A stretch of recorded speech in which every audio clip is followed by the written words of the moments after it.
Brisbane, capital de Queensland. Mediados de noviembre de 2016. La solemne llegada de Flor de Pasión a la gran metrópolis australiana señala el momento culminante de una nueva etapa de gran simbolismo para The Ocean Mapping Expedition, la travesía del Pacífico.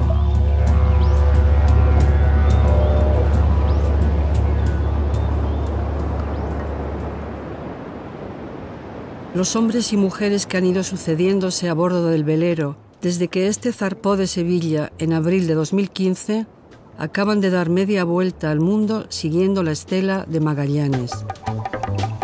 19 meses de expedición, 7 de ellos de una navegación tan estimulante como agotadora a lomos de las olas gigantescas de un océano que cubre más de 2/3 partes de la superficie del planeta. Entre los miembros de la tripulación figuran 13 muchachos que han participado en la travesía en el marco del programa socioeducativo Jóvenes en el Mar. Para estos tripulantes de pleno derecho, la experiencia ha sido sin duda intensa.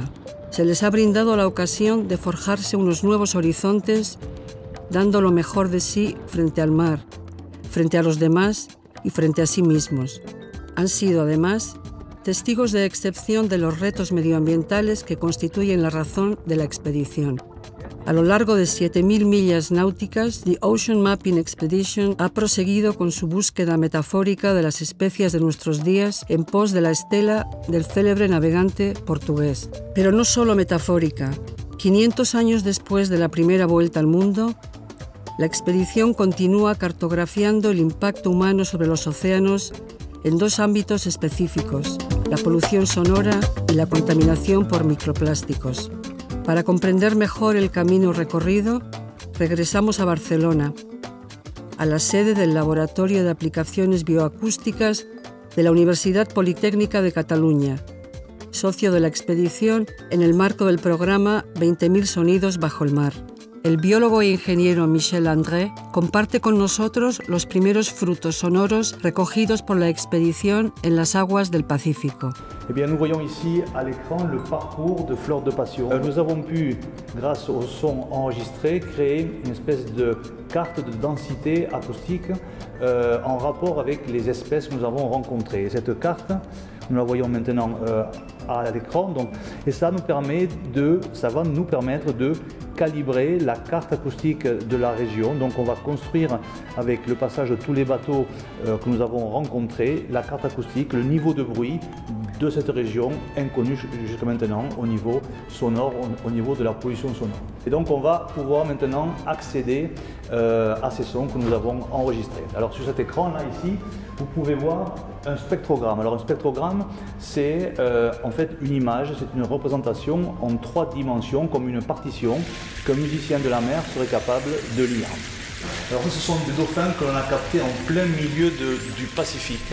C'était en pleine nuit. Alors on n'a pas évidemment toutes les données pour savoir à ce moment précis ce qu'ils faisaient, mais par analogie à des sons qu'on a déjà captés dans d'autres endroits du monde, on sait qu'à ce moment précis, ces dauphins-là, et on peut le voir sur cet écran, ces barres verticales, ce sont le sonar qu'ils produisent au moment de la chasse. Alors justement, ce qui nous intéresse aussi, c'est de savoir comment ces sources artificielles produites par l'homme et donc par des bateaux en plein milieu de l'océan peut influencer son comportement naturel de chasse. Alors ici, c'est absolument un comportement qui n'est pas dérangé par nos activités, et nous allons voir qu'à l'approche d'un bateau, alors c'est un porte-container qui a croisé notre route, les signaux de ces animaux vont être masqués. Qu'est-ce que ça veut dire?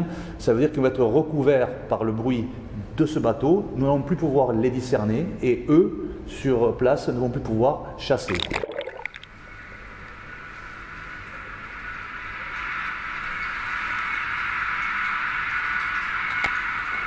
J'entends le bruit des machines, là. C'est ce que j'entends là, sur les hélices. Mientras tanto, en Suiza prosiguen los análisis del programa Micromegas sobre los microplásticos.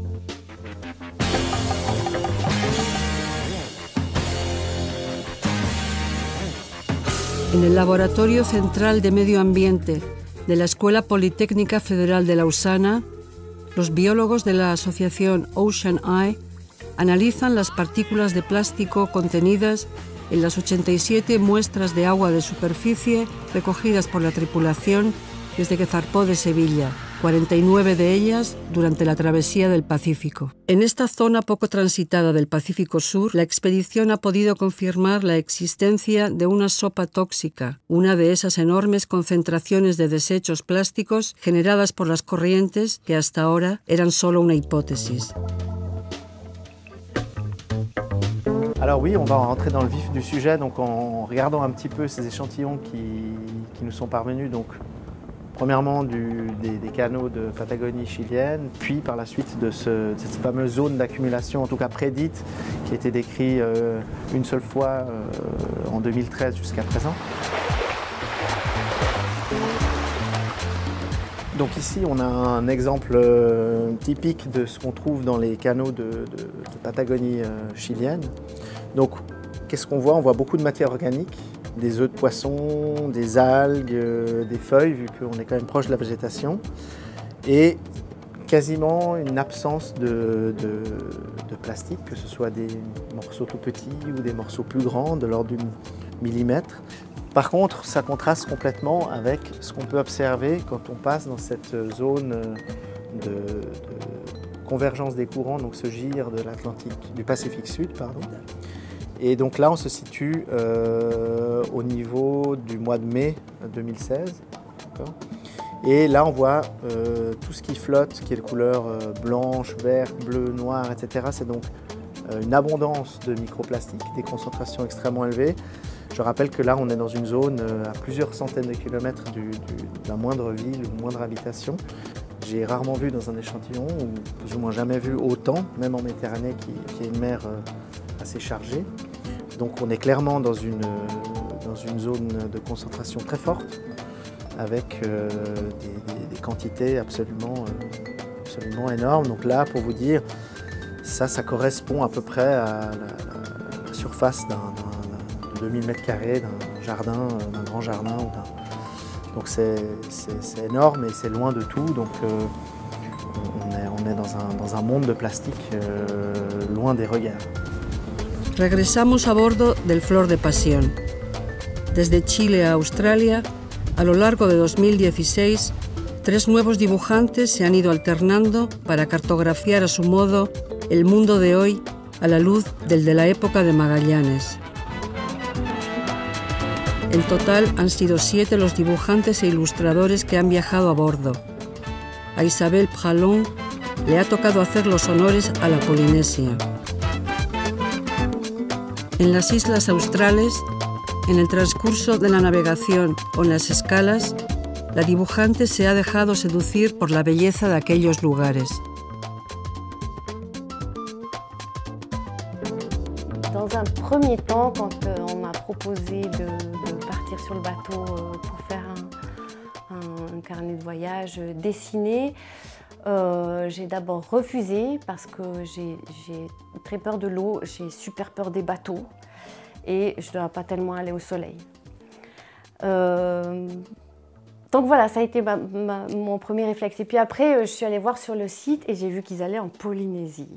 Et là, c'était en effet le nom qui faisait résonner des envies de paradis, les dessins, toutes les peintures de Gauguin, des espèces de fleurs mirifiques à dessiner aussi, des eaux transparentes. J'ai rappelé, c'était Pierre-Louis Chantre qui m'en avait parlé, je l'ai rappelé tout de suite et puis j'ai dit en fait je suis partante, c'est une géniale proposition. Donc il m'a demandé si j'avais plus peur de l'eau, j'ai dit que j'avais fait une thérapie éclair, que ça allait le faire, c'était réglé.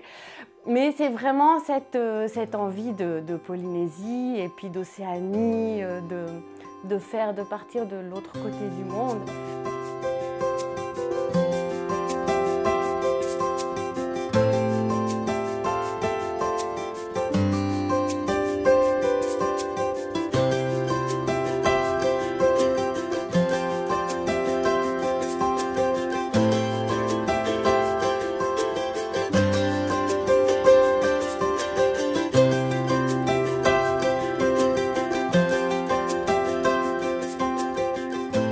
Así concluye, con la travesía del mayor océano del planeta, un capítulo de la expedición plagado de emociones.